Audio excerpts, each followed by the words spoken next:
Welcome to the Money Hour with host Tina Mitchell. Tina Mitchell, MLO 145420, is a licensed loan originator with Highlands Residential Mortgage Limited, NMLS 134871. The views expressed by the speakers on the following program are those of the speakers and do not necessarily reflect the views of Highlands Residential Mortgage Limited, nor are they necessarily endorsed by Highlands Residential Mortgage Limited. Now, in the studio, local mortgage expert, Tina Mitchell. Welcome to the Money Hour at 11:50 a.m. KKNW, the Saturday, December 17th show. You can also listen to my show podcast, Facebook premiere, or you can catch my show on my show YouTube channel. I am your host and local mortgage expert, Tina Mitchell, bringing in expert advice and inside knowledge on today's events and how they can impact your money. If you're hearing my show at a different time or day, you are listening to a rebroadcast. I'm here to answer any questions or to connect you with the guests that I have on the show today. Please reach out to the show at themoneyhour.com. And now for the lineup for today's show, I have Scott Schill of Schill Associates, Avoiding Retirement Interrupt, Jasmine Savory of Yellow Air Consulting, Boundaries and Self-Care, and Bohan of McKinley Irvin, Divorce and Property Division. Also, if you're watching my show on my Facebook premiere or YouTube channel, I would like to take this opportunity to introduce my producer over at Hubbard Radio, Benny. Hi, Tina. You know, we're getting down to the end of the wire. Are you still on the nice list? I think I'm pretty close of getting off the naughty list to the nice list. I've got a little bit more time to go. All right. And I know exactly where you're at, but I'm not going to shout it out. And my marketing director, Becky, she's definitely not on the naughty list for sure. Becky, thank you for being here. Thank you, Tina. Yeah, I could not make the show happen with both of them. So a big shout out and a thank you to Benny and Becky. Great information and great guests in studio today. For more information on any topic discussed, please reach out to the show at themoneyhour.com. And now let's go ahead and start out the show as we do each week with a little bit of money chat. Money.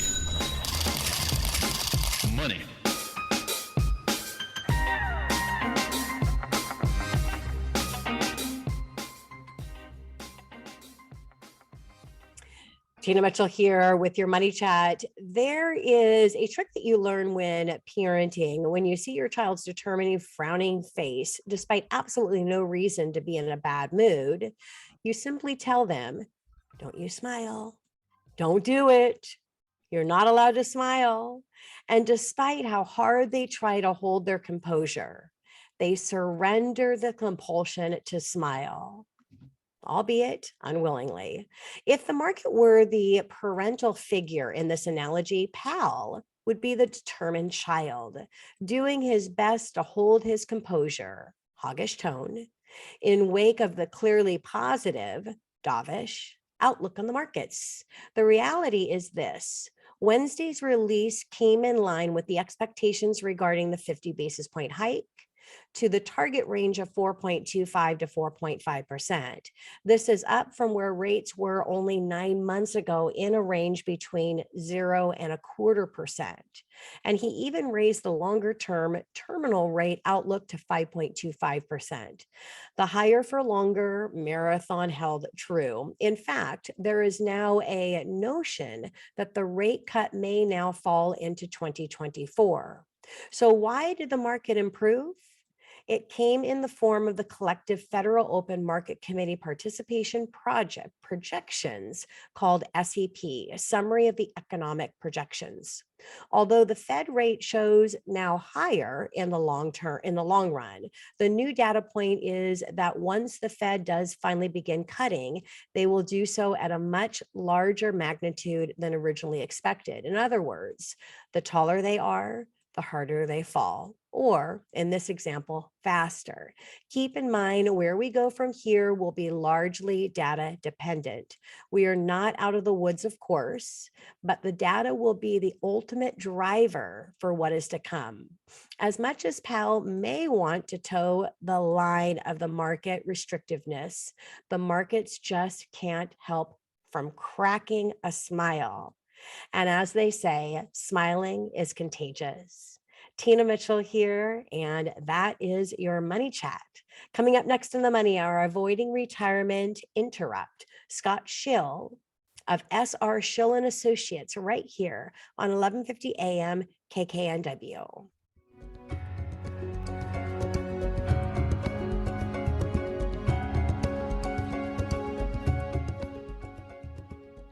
You are listening to the Money Hour at 1150 AM KKNW, the Saturday, December 17th show. You can also listen to my show podcast, Facebook premiere, or you can catch my show on my show YouTube channel. I'm your host and local mortgage expert, Tina Mitchell. It is a great day to talk about money, and that is what my show is all about: how to make money, save money, so you can have a better quality of life for you and your family. If you're hearing my show at a different time or day, you are listening to a rebroadcast. I'm here to answer any questions or to connect you with the guests that I have on the show today. Please reach out to the show at themoneyhour.com. And now in studio, Scott Schill of SR Schill and Associates, avoiding retirement interrupt, right here on 1150 AM KKNW. Welcome to the show, Scott. Hey, thanks, Tina. And by the way, where were you with that reverse psychology parenting advice when my kids were young? I could have used that. Yeah, so sometimes I'm actually not a parent anymore. I'm a parent. We're a parent forever, right? Yes. But I'm a grandparent, so I'm going through this process again. We babysit our grandchild from Friday morning until Saturday night every single week. So I feel like I'm a parent again, right? You know, in that age. So yeah, it's really fun to come in with some analogies and bring that in for sure. Well, really excited to have you on the show, Scott. And before we get started on the questions I have for you, I want to do a little introduction for my listeners. So Scott is director of longevity law and planning at SR Schill and Associates, a unique financial and longevity planning firm located on Mercer Island, but serving clients nationwide. As a Northwest native with 2 sets of parents living nearby and a frequent volunteer with Senior Center of West Seattle and Jewish Family Service, the message that longevity is about relationships resonates deeply with Scott. Prior to joining SR Schill, he served as Chief Legal Officer at AgingOptions before searing experience advocating for his mom that turned him towards longevity law. His practice focused on complex litigation at Yarmuth, Wilsdon PLLC, and Perkins Coie LP in Seattle. He lives in West Seattle with his wife, Jennifer. There are 2 boys, Theo and Nate, and not to forget their mischievous dog, Trixie. So thank you again, Scott, for being in studio. Very excited to share your wealth of information with my listeners. I'm delighted to be here. Thanks so much for having me, Tina. Yes. So let's go ahead and start out with, how have baby boomers and longevity changed retirement? Yeah, well, it's really an exciting time. You know, retirement is always thought about in terms of resources and also relationships, but today it's also about renaissance. There's something that baby boomers expect to have 29 years of retirement. So sometimes your most creative and productive time is the time after we leave full-time work. So, you know, we all have the same goals. We want to be healthy, engaged, and relaxed. We want to pursue our passions and cultivate gratitude. We want to enjoy our grandchildren and our family. And we want to avoid, you know, our worst fears down the road. You know, we don't want to become a burden on anybody. We don't want to be forced out of our homes. Nobody wants to be in a nursing home. We don't want to, you know, we don't want to go broke. You know, we want family harmony. We all want the same things. That's how retirement has changed. Yeah, and I'm, looking at if you during your working years, if somebody were to tell you that you are never going to get a raise again for the rest of your career, how would you be looking at that opportunity? Well, it's the same thing in retirement. You don't want to be on a completely fixed income with no potential of that increasing to keep up with inflation. So how are you setting yourself up to make sure that you're getting your income that you're receiving is increasing to keep up with inflation? Because that's where people get in trouble during their retirement age, right? That's an excellent point, Tina. And being smart about your assets, both in building your nest egg and protecting your nest egg, are super important. But the other interesting thing that is really important and is really essential to longevity law and planning what I do is recognizing that it doesn't matter how much money you have. You could have $100 million, and if you hit a bump in the road and things go awry, that's not going to get you the outcomes you want. But the flip side is you don't need a ton of money to get the outcomes you want, but there's key non-financial drivers of success that we want to add to the important financial piece to get the important things you want down the road, which is, hey, I want to be healthy. I don't want to be forced out of my home. I don't want to be a burden on anybody. I don't want to, I want family harmony. Those are the key things that I think make a very modern success, modern retirement success is how I would put it. Absolutely. So Scott, retirement interrupt, talk a little bit more on what that is. Yeah, so I mean, the fact is, so real talk. Can I have real talk here, Tina? Can I lay it on there? I love it. Let's have some real talk. Okay. The fact is, when we retire right with a great family, a solid nest egg, we have our legal documents, we've got our wills and powers of attorney. The fact is that if we hit a bump in the road, our really challenging healthcare system and other forces often leaves families adrift, even in conflict, and sometimes drives us to live where we vowed we never would. And so that's retirement. That's what I call retirement interrupted. Okay. You did everything right, and now all of a sudden this hits, and all of a sudden the things you want seem like they're out the window. So what we do, what longevity law and planning is about flipping that script, making the system work for us instead of against us, so that we get the outcomes we want. We want to be home. We want to be independent. We want to be secure. We want our family to get along. We want to enjoy our family. That's what my practice is about. Makes sense. And what a great practice to have, for sure, to be making that type of impact in people's lives, especially when they get into that next season in life, where really ultimately we're setting ourselves up to where we can enjoy that season. So Scott, what drew you to longevity planning? Yeah, well, as my bio said, I have multiple sets of parents here, and I'm responsible for them. Yeah. And my mom was an incredibly vivacious, energetic, woman, puts on her makeup before she gets out of bed in the morning, just this very, and she was going to have major hip surgery. She was going to be in a body cast for 8 weeks, which was, the prospect was just an ordeal. And so the surgery goes well. 11 days after the surgery, she's in rehab. Friday afternoon at 4:45 p.m., they come to me and they say, Scott, we can't do any more physical therapy until the cast comes off. So Medicare is not going to pay for this. Your mom has to be out of here by Monday. Here's 15 minutes with a social worker. What are you going to do with your mom? And I was really shocked. This was my first encounter with how the system works. And being a lawyer, I started looking into it. But to cut to the chase, I recognized that even families that have access to resources and, kids that want to do right by their parents and are relatively sophisticated, get put in these really troubling situations. It's a very predictable journey, and it happens all the time. So I started saying, I'm responsible for my mom and my in-laws. What should I be doing? I became scared. I have this power, power of attorney, but I don't know what to do. Yeah. So I started looking around, and when I called around, people just said, well, if a crisis hits, give me a call. And that just seemed like that did not make any sense whatsoever. And so that's really the genesis of my practice, to say, what can we do today as part of retirement planning, your 50s and 60s, whether we're adult kids that are responsible for our parents, Yeah. or we don't want to put our kids through this mess. Yeah. What can we do today? And what I found out was that, okay, this is how it works. Real talk. You know, you have a health issue and you should not, and you have a stroke, say, for example. Mm-hmm.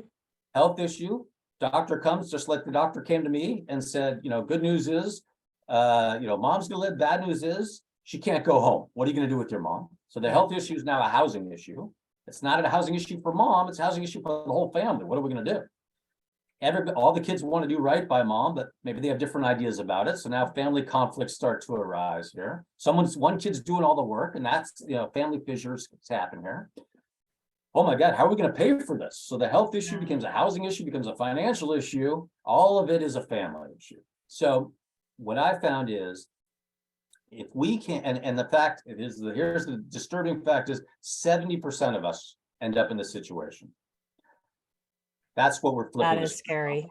That's Yeah. what we're flipping the script on. So what we do is we say, hey, the best answer is, let's start with health. It's about health, housing, financial, legal, and family. Let's start with health. What can we do to make our health span match our lifespan? Because if our health spans our lifespan, we don't get into this mess at all. Yes. And so we put the right medical team in place. There's some obvious, just one example is, the evidence is overwhelming that same way we send our kids to a pediatrician, Tina, if we're over 70 years old, if we go to a geriatrician, 25% less disability, 40% less use of home health services, 50% less depression. Just that one intervention, you've already changed the odds dramatically in your favor. Yeah. So we do the same thing. Housing's the biggest challenge. All these things, we apply best practices today, 10 years, 20 years before, before the things happen. And that's how we get the outcome we want, which is, hey, I'm not going to be forced out of my home. I'm not going to be a burden on anybody. I'm going to keep family peace and harmony. Yeah. Yeah, that is great, Scott. And again, what an amazing service to prepare for today so that you are not in a position of crisis in the future. So, Scott, why should someone, well, we've talked a little bit about it, but we've talked a lot about it. Additional reasons in the planning for longevity. Yeah, well, I mean, the most important thing is, whether you're a kid who's responsible for your parents, or you're a parent that doesn't want to put your kid through it, we all want the same things. Hey, I want to shape my own story. I want to be in control of my life, my identity, my autonomy, my story. And so that's the key reason. The great opportunity here is, by planning today, we can put the robust framework and resources in place that you have, what we call the 4 C's. This 4C longevity plan: control, confidence, clarity, and connection. Okay. Yeah. And I like how you shape your own story. You're shaping your own journey, because what a nightmare not to be able to be in control of that and to completely lose that control. So when should someone start beginning this process of longevity planning? Yeah, so it's really exactly parallel with retirement planning. So when you're in your mid-50s, we're starting to focus on the high leverage opportunities to maximize, your health, put the right medical team in place, or start working with your parents. So really it's retirement planning. Anytime from 55 or even earlier to 75 or later. Yeah. All right. And so how does the longevity planning process work, Scott?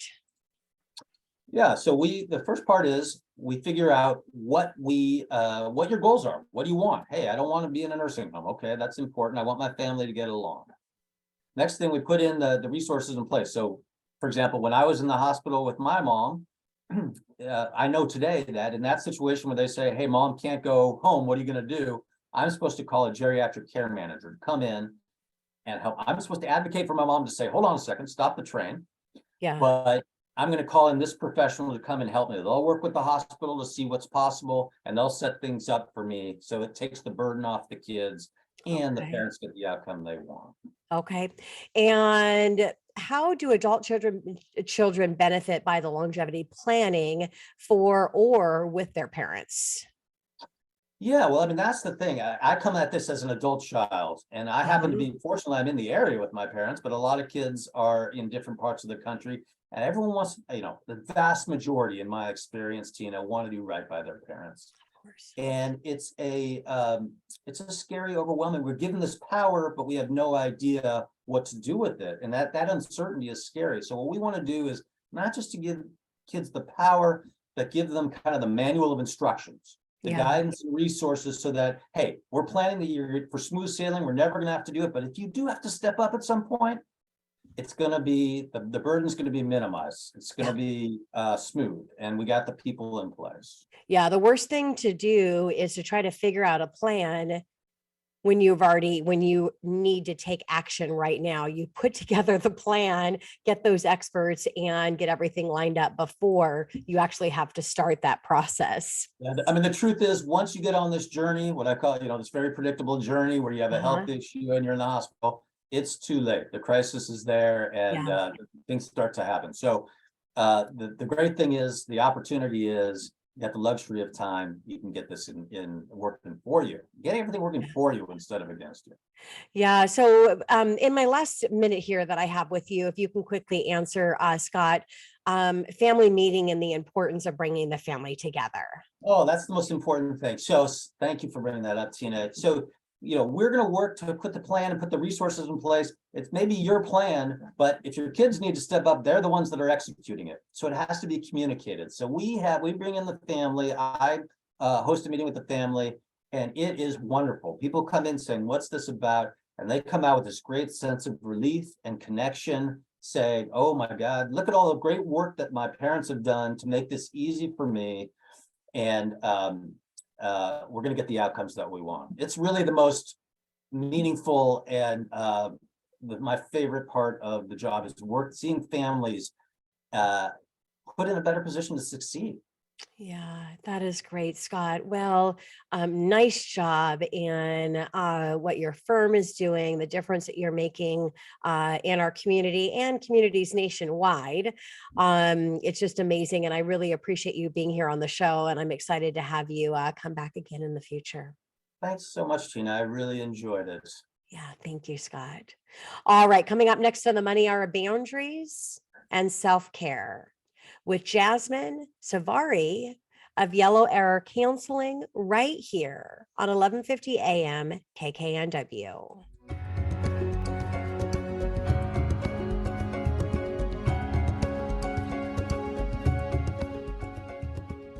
You are listening to the Money Hour at 1150 AM KKNW, the Saturday, December 17th show. You can also listen to my show podcast, Facebook premiere, or you can catch my show on my show YouTube channel. I am your host and local mortgage expert, Tina Mitchell. I'm here to help you build a strong financial blueprint 1 week and one show at a time. If you are hearing my show at a different time or day, you are listening to a rebroadcast. I'm here to answer any questions or connect you with the guests that I have on the show today. Please call the show at 1-855-400-1150, or you can go online at themoneyhour.com. And now in studio, I have Jasmine Savari of Yellow Arrow Counseling, and we're going to be talking about boundaries and self-care right here on 1150 AM KKNW. Jasmine, thank you for joining me in my virtual show. Tina, thank you so much for having me. I will tell everybody I lost my voice this morning, so it will be here to the extent that it can be here. Wonderful. Well, thank you for that. And I was actually going to give a shout out on that as well, because you can probably hear your host is sick too. I do have my voice. So I might be a step up in concern. I know I'm not going to lose my voice, but thank you, Jasmine. I appreciate you coming in to the show, even though you're under the weather today. I'm happy to be here. Thank you, Jasmine. So a little bit about Jasmine before we get started. She is a licensed mental health counselor based out of Kirkland, Washington. She meets with clients virtually and in person in her Kirkland office. Jasmine specializes in working with individuals with low self-esteem or relationship issues. Jasmine especially loves working with high performers who have a lingering feel that they're not enough. Jasmine also has a new group where she focuses on boundaries and self-care. The group is unlimited and open to anyone who wants to explore their own challenges with taking care of themselves in all of the ways that are necessary. Jasmine info, she can be founded on Yellow Arrow counseling.com. So Jasmine, let's go ahead and start out today. A question: what usually brings people to work in therapy? What causes them to pick up the phone or reach out online to get therapy? Yeah, the first thing I would say about that is it's actually like something that seems horrible, but it's a really good invitation to therapy. So it's usually some sort of crisis that has been building for a long time, and then something ruptures and they realize that they need help. The alternative to that is maintaining this like low level misery for a long time, but not really being able to do anything about it. And so it's usually like a divorce, loss of a job, some people start having panic attacks. That's a big one that will bring people to therapy, but it's usually something that has been there for a really long time and it's finally just done. Yeah. And that low level misery, it becomes that high level misery if not taken care of because of the ripple effect, right? You know, and Yes. the importance of having an expert. So how do you find a good therapist? Jasmine? Good question. Yeah. And I think there's a lot of really bad therapists out there too. So it's a really tough thing to know how to find a good therapist.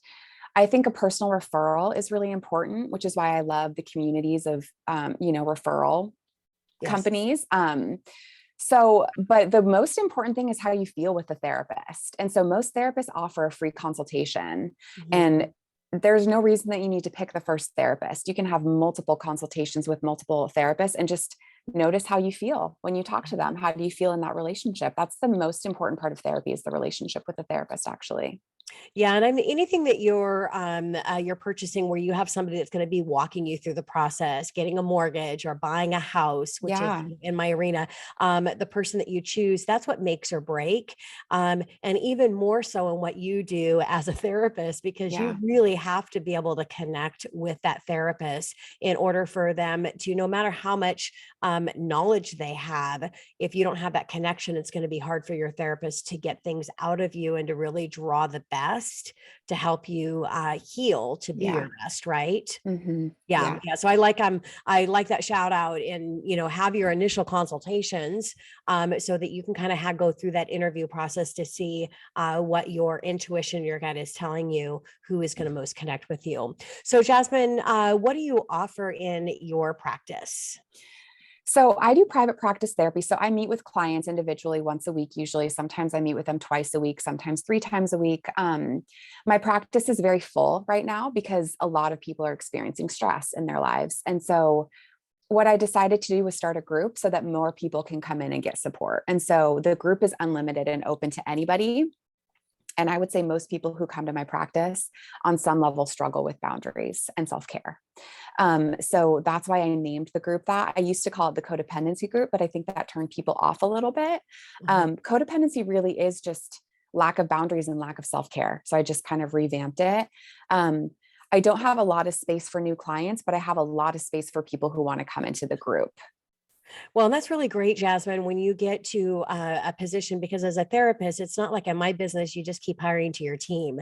You add team members to help support more business. As a therapist, you are the therapist, and people are signing on for you to have therapy sessions with you. So what a great idea and a great service that you've been able to provide as your practice is full individually, to be able to put these group sessions. And there's some real benefits, and this as a therapist, Jasmine, but real benefits when you get into group and you really start to have that support. You have the support of your therapist, but there's a different support when it's the same people that are going through the sessions that you are, right? It's kind of the peers that are on the same level, not that therapist that really is on another level that sometimes seems untouchable, right? So group therapy can be really a huge benefit because of that. Would you agree? Yeah, I would say that's one of the main reasons I believe in support groups is because people have so much shame when they need help with something, but then when they see that other people struggle from the same thing, they know that they're not alone, and it's just Yeah. very human. So everything you said, and yes, group is amazing. It's really powerful to be with your peers like that. Yeah, that's great that you have that platform available. So Jasmine, how would you define boundaries? Good question. Boundaries are basically what like is around us. And so one of the sayings in like a codependency framework would be going around feeling somebody else's forehead to see how you're doing. Such a weird thing to think about, but Yeah. like if somebody else is upset, does that mean that I have to be upset? Does that mean I'm responsible for taking care of them? Does that have anything to do with me? Usually no, unless you did something. So a boundary is what is you, like this is what you have control over, right? And there is so much, I use the word dysfunction, but I mean it more like not functional, right? So there's functional and then dysfunctional. There are so many relationships that are not functional, where there's either a victim story where like I need somebody else to do things for me to take care of myself. Or I need somebody to take care of because my identity is based on taking care of other people. And there's poor boundaries in that because I'm not super clear about who I am unless somebody else is showing me who I am. That's not healthy. Boundaries are who we are, what we're responsible for. Yeah, that is great. And that's really the only thing that we have control over. We're only in control over ourselves, our own space. And through having control of that, it actually opens up space for people to feel more like themselves around you. So let's talk about defining self-care. How would you define that? Self-care is so confusing. Even for me as a therapist, I'm like, okay, do I take good care of myself? I think so. But what I'm learning is I actually don't.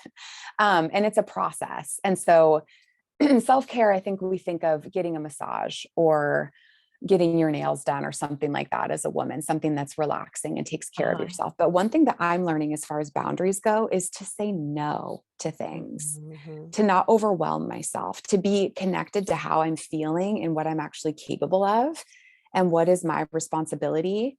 Those are the parts of self-care that I'm talking about in my group. It's not about getting enough, water. It's about, which obviously matters. It's about, what are you doing? What are you doing to take care of yourself? Yeah.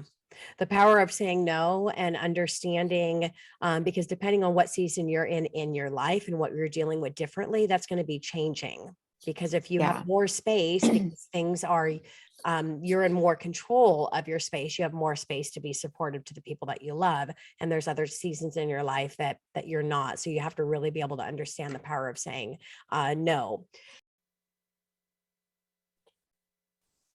So Jasmine, how do you know if you have poor boundaries? What are some things that would show up that you can go, okay, yeah, listening to the segment today, I definitely have some poor boundaries. Yeah, I'm not a fun dinner party guest. I'm just kidding. I am a fun dinner party guest. I'm sure you would But be a blast. I make everybody think about themselves. Yeah. So one of the things that you can really see clearly is confusion is a part of boundaries, poor boundaries. Do I know what I'm supposed to be doing, or do I think somebody should be telling me what I'm supposed to be doing? Am I unclear? So another piece of having poor boundaries is from the teacher that I learned from, Pia Melody is who I use a lot of her work. She talks about it as emotional immaturity. And so if there's confusion, you don't feel like a functional adult and you're not sure how to make decisions because you don't trust yourself, that's a pretty clear sign that you may have poor boundaries. Yeah. Another one that people say often is they don't know who they are. That's a big one. And it's sad. So sad. Yeah. And it's everywhere. And sometimes it presents itself as the question, what do I do? But beneath that is the question, who am I? Like, do I think I'm say, if what supposed should I do? It's like, that would be the big question. It's like, who am I? And what a sad question to ask yourself. Yeah. So where does this come from, Jasmine, if you feel that you have poor boundaries, where do you think majority of time that is coming from people? Yeah. So this is the part that people don't like to talk about.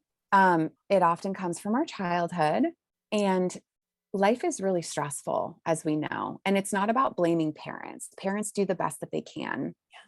There's a difference between intention and impact. So as a parent, there could be things that were happening for you. You could have been stressed out, and your kid maybe learned to navigate how to not stress you out more, right? And that's a learned behavior of what I like to call enmeshment, where I don't have a separation of who I am. I need to make sure I am who you need me to be. And so I would say humans in general just struggle with things. We're emotional creatures. It doesn't mean that you're bad or unique or different. Everybody could learn about themselves and what contributed to the development of their sense of self and who they think they are. And I see it a lot with parents who have addiction. So kids who grow up in families where that's happening. But it usually comes from the childhood situation, something that happened. Yeah. And, really you need to unpack that baggage. And while you're doing it with a therapist like Jasmine, it's going to be uncomfortable in a place that you don't want to go. But the ending result of it is once you can unpack that, then you can really know who you are, know where you came from. You can appreciate those times that were challenging and a lot of times traumatic. And once you've embraced that and you unpacked it, then you can appreciate that. And that's what then allows you to turn into your triumph. I do a keynote where I share my story and I call it Tragedy to Triumph. And it wasn't until I understood my tragedy in life and why I made the decisions I did. Some tragedies out of my control, but later in life, all of the tragedies were 100% in my control. They were the decisions I made around that.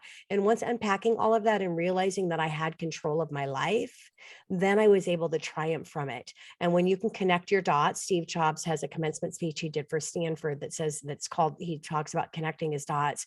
What an amazing exercise. And that's what Jasmine is talking about here. You need to get with an expert, understand where you came from, where those stories are at, which stories that you haven't unpacked and you don't understand what happened, and magical things come out of that.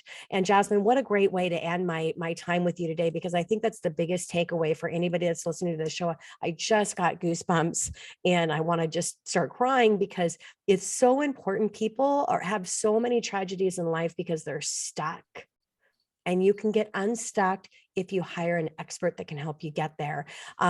Jasmine, how can clients reach out to you?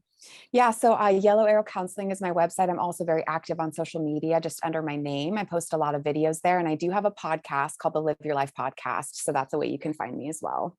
Wonderful. Jasmine, thank you so much for joining me in studio. It's a pleasure to have you, and I look forward to having you back. Thank you, Tina. Thanks for having me. All right. And feel better. Thank you. You too. Thank you.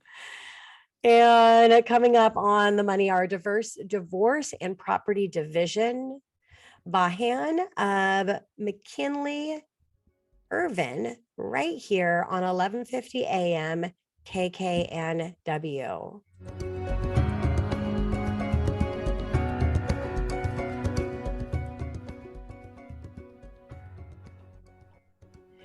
And lost my train of thought there. You're listening to the Money Hour at 1150 AM KKNW, the Saturday, December 17th show. You can also listen to my show podcast, Facebook premiere, or you can catch my show on my show YouTube channel. In addition, for more information, you can go to themoneyhour.com.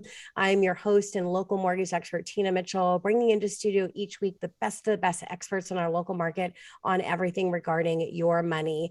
And I'm here to help you in today's economy, and really excited to have in studio. We're going to be talking on divorce and property division with Brett Bohan of McKinley Irvin, right here on 1150 AM KKNW. Brent, thank you so much for joining me in studio. Very excited to have you. Thanks, Tina. I appreciate you having me, and hopefully I can contribute to these excellent segments. Yeah, absolutely. Without a doubt. I know you will, and very excited to share you with my listeners a little bit about Brent. Is partner at McKinley Irvin, the Pacific Northwest largest family law firm. Brent has practiced family law for over 10 years and focuses his practice on high asset division cases. His clients have included athletes, politicians, and executives. He has been named a Washington Rising Star by Super Lawyers and listed in the best lawyers, ones to watch in the field of family law. He is peer review rated AV Premarment by Martindale Hubble, maintains a 10.0 superb rating on avo.com, and received the Avo Clients Choice Award from 2015 to 2019. Quite an introduction and credentials there, Brent, and that's why I reached out to have you on my show. So starting out my time with you, what is the process of dividing assets in a divorce, Brett? Yeah, so the court and then subsequently parties and practitioners go through 4 basic steps when dividing up assets in a divorce. And the first step is to identify the assets. And that just makes sense because we want to know what we're talking about here. We want to get everything on the table. The starting position is all property is properly before the court. So independent of whose name it's in, we have to know what we're talking about.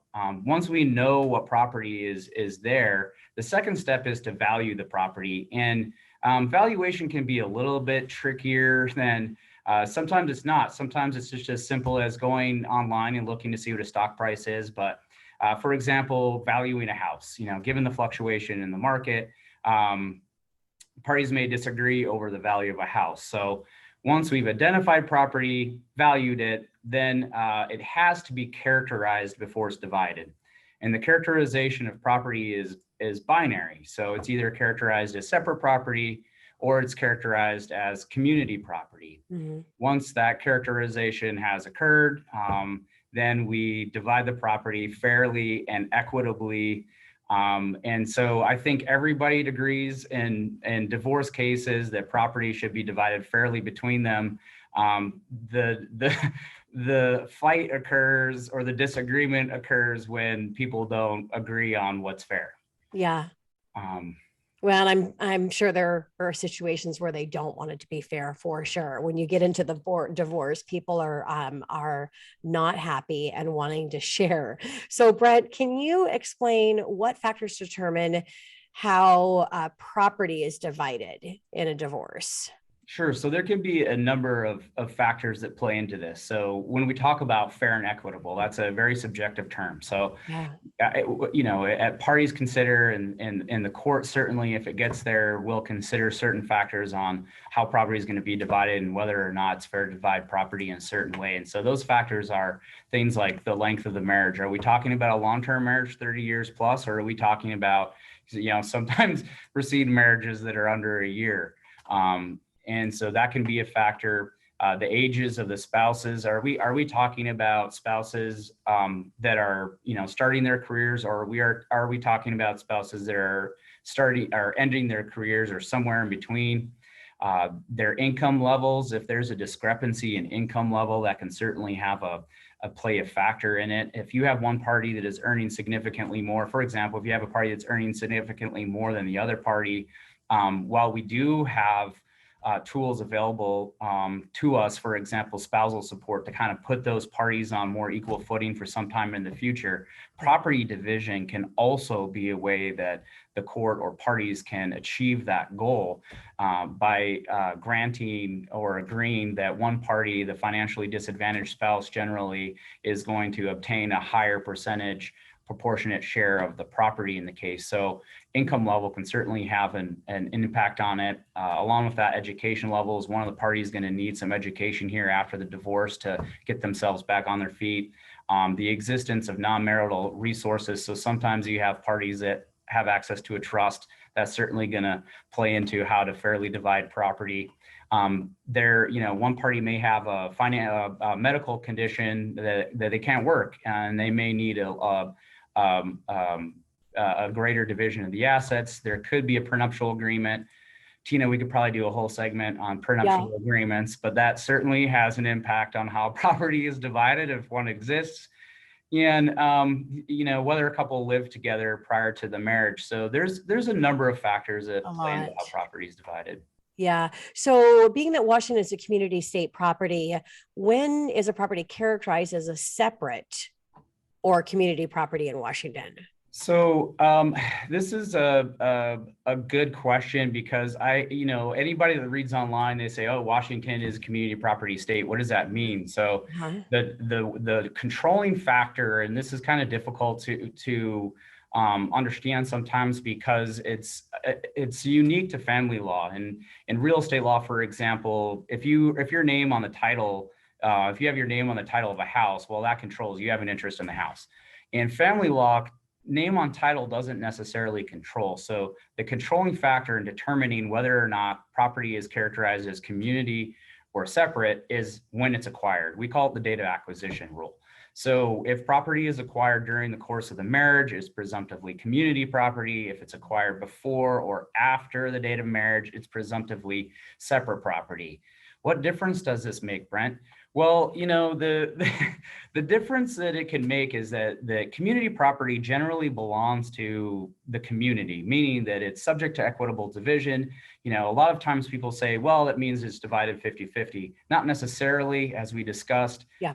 It's a fair and equitable division is what the law says. That can mean 50-50, but it can also mean an inequitable division to one spouse, 55-45. 60-40, something like that. And separate property generally belongs to the spouse that acquired that property. Now, there's exceptions to this rule, like there's exceptions to most rules. And for example, if a spouse inherits property during the marriage, even though that property was acquired during the marriage, it's presumptively that person's separate property because it was inherited. So generally the courts, when they look at the property as a whole, they can certainly say, okay, if one spouse has significantly more separate property than the other spouse, then they can, as a fair and equitable division, decide to divide community property inequitably to the spouse that doesn't have separate property. And so it does, those two aspects do interplay, and there are very, very rare cases. And this is why we're not a true community property state. There are rare cases where the court will award separate property, one party's separate property to the other spouse. Okay. So yeah. And if you're listening to the show today, as you can tell, there's a lot of information to uncover, which is really specific to the individual. And best if you are unfortunately in the situation or thinking about divorce, you need to get in contact with an expert. And really that's what the show is about, is to bring you all of the experts that you need right now. So Brent, what about the division of debts? So debt is just divided the same way as property. It's no different. It's characterized exactly the same. If it's acquired during the marriage, it's presumptively a community debt. If it's acquired before or after, it's presumptively a separate debt. It could be, awarded to that party that acquires it. The only caveat to that is there's sometimes debt where, for example, a party may take out student loans during the marriage, but then not work at that job until after the divorce. And so even though that debt was acquired during the marriage, it may be assigned to that party because they're the only party to receive that benefit. Oh, that's okay. That makes sense. So there's some common sense in this process. So how should someone who is about to possibly go through a divorce and is looking at preparing for asset division, what advice would you have? That is a really good question. So I get this question often from people. I bet you do. And so, this process can be daunting. It's like, where do I start? It's not, it's not uncommon for one of the spouses during the marriage to be keeping track of the finances and the other party to not know what's going on. So one of the first things I always advise people is to gather as much information as they can. We can certainly gather information during the divorce process, but it's much easier if a person can just go on and get all their bank account information, look at retirement accounts, tax returns, pay stubs, all the financial information, so they have a complete financial picture. I also advise people to consult with financial planners if they can. Yeah. And another helpful exercise is to figure out a budget that most people aren't used to living on their own. They're used to living with a spouse. So it's good to figure out what their monthly budget is going to be after a divorce. That can help remove some of the uncertainty. And there's sometimes becomes a bit of a tug of war over accounts. So if this is in rare circumstances or high conflict cases, one spouse may say, look, I think, the other person's going to go into this account and clean it out. I might advise them, okay, well, take half of the money in there so that, that the account isn't cleared out and we have to go through the process of clawing some of that back. Yeah, so there is some preparation possibly up front. So Brent, as I'm wrapping up my time with you, I want to share, I know your practice focuses on high net worth divorces. What counts as high asset for divorce? So that's kind of a subjective as well. Some people are going to differ on what they think about this, but I would say high asset is about $1 million in total asset in the estate. I think that most practitioners would probably place it between 1 and 5 million. My cases range from that's including what you would have equity in a property. Correct. Yeah. Correct. And so my cases range from about 2 or 3 million on the low end to about, I think I have a few over 100 million in total estate. Wow. Okay. Yeah. And tax concerns, last question before I wrap up the show. I have less than a minute here. So tax concerns needed to be considered.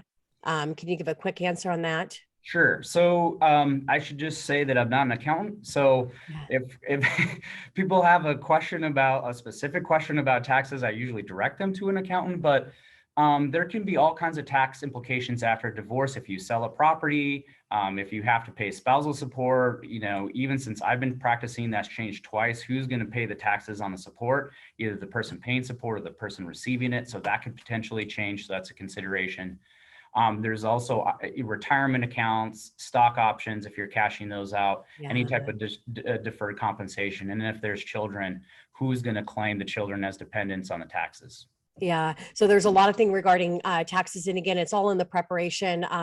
Working with the best of the best in this arena is important. That's why I brought Brent into the show. And also to make sure the attorney that you're choosing, that they have their power team together. Because as Brent mentioned, he's not a licensed CPA. He's not a licensed financial advisor. He has his team together to where he can direct and get you connected and work together with those power partners as an entire team around your divorce to make sure that you're maximizing what you're taking out of the divorce and you're minimizing what you're having to put into the divorce. Brent, thank you very much for joining me on my show. I really appreciate it and look forward to having you back as well. Awesome. Thanks, Tina. I really appreciate you having me on. Thank you. Absolutely.